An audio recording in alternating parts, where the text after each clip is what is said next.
Why do you keep getting stuck in the cobwebs? Wait, oh, I'm sorry. We are live? No! Well, thank you. So, welcome to the Frazley Report, a short broadcast by me, the Awesome Gnome, about the world of Warcraft. I'm coming to you live, unless you're hearing this on syndication, but we are on the eve of patch 8.2. Unless you're in the EU. I'm sorry, Pete. Then it's June 26th, so about 2 days from now. But I'm excited to visit Azshara, see Azshara, and I hear you need to be kind to them during the raid. Otherwise, things might happen, so just no flossing or orange justice. And I'm even more excited to go visit Mechagon, the mega dungeon where each boss is a mini-boss. So Blizzard released a new comic called Mechagon, and it is amazing!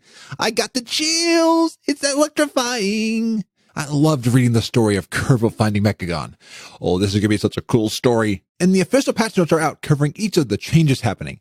The Benthic gear, which is new armor you can gain in Azshara, the new currency in Azshara, the prismatic mana pearls. They talked about the new Heart of Azeroth essence system, the mount equipment to add a water stride to your mount step, the new quests, the new war campaign. Oh, and Mr. Sparkle has some new quests for you. They talked about the new heritage armor for gnomes and Tarans, goggles on our heads. They talk about the new pet battle dungeon of Stratholme. Oh, and a cool thing they're adding to the mission table. They're going to be adding new missions and mechanics. As you take the fight to the seas, your loyal followers will be with you every step of the way. You can now enlist boat captains and other skilled seafarers to fight your battles. And also send them on holidays. Send out your followers to embark on new holiday and event-themed missions. Spoils will include special currencies to spend during holidays and events like including Brewfest and tie walking, along with rewards that are only available during those periods. So you know what's cool? We can now be working on holiday events on the toilet. Yeah. So all of the class changes, the bug fixes, and we can't forget about flying. Being able to fly across the skies after getting Pathfinder Part 2, which just requires getting the new Mechagon and Azshara reps to Revered and exploring the 2 new zones. And there's a cool new change that you got to hear about. They are adding an audio altitude system. As you take to the skies in Rise of Azshara, the ambient sounds across all of Azeroth will now adjust to reflect the height at which you soar. Oh, and you can't forget all the small things, like dungeon entrance indicators showing up on the map. This can be turned on and off, but you no longer need another add-on for it. The map now indicates where players need to go to travel for transcontinental quests. Your passive talents now appear in the spellbook. And finally, being able to take off everything except for pants. There are so many changes that to list them all would take forever on this short report.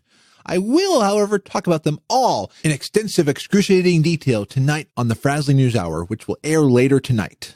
I've got a panel of a whole smattering of guests. I think the total right now is about 21 people. Wait, no, I just added 2 more people talking about the transmogrification system. Okay, yep, 22 now. And we will talk about each section of the patch notes. Should be a darn tooting good time. Oh, and one change Rose saw is that heroic warfronts are not showing in the notes. This might have been something that was pushed back to 8.2.5 or 8.3. In that same tweet, Kara threatened to take the rubber chickens to that warfront if it opens tomorrow. So you've been warned, rubber chickens. And if you are excited for a new raid and dungeon, I got one bit of news I just want to make sure you know. They will not open until a little later. Rise of Azshara won't open for normal and heroic difficulties until July 9th. So get to the new zones and work on that Pathfinder. And the dungeon, Operation Mechagon, won't open until the start of Season 3, which begins on July 9th. Oh, I love new patches. I'm like a kid on Winterfell morning with this new stuff. This one excites me particularly due to all the gnome lore. There'll be no shortage of excitement for me. I'm excited to meet the Mecha Gnomes. I can't wait to say hi to my little friends. Well, that's it for today's report. So until next time, be awesome. The Frazley Report is a fan podcast that covers Blizzard games. We are not affiliated with Blizzard Entertainment, Inc. Views expressed by the hosts and guests are their own. Some of the art, music, and sound effects come from Blizzard Games and are owned by Blizzard Entertainment, Inc. No copyright infringement is intended. This show is brought to you by Dragon Powered Studio. Find more at dragonpoweredstudio.com.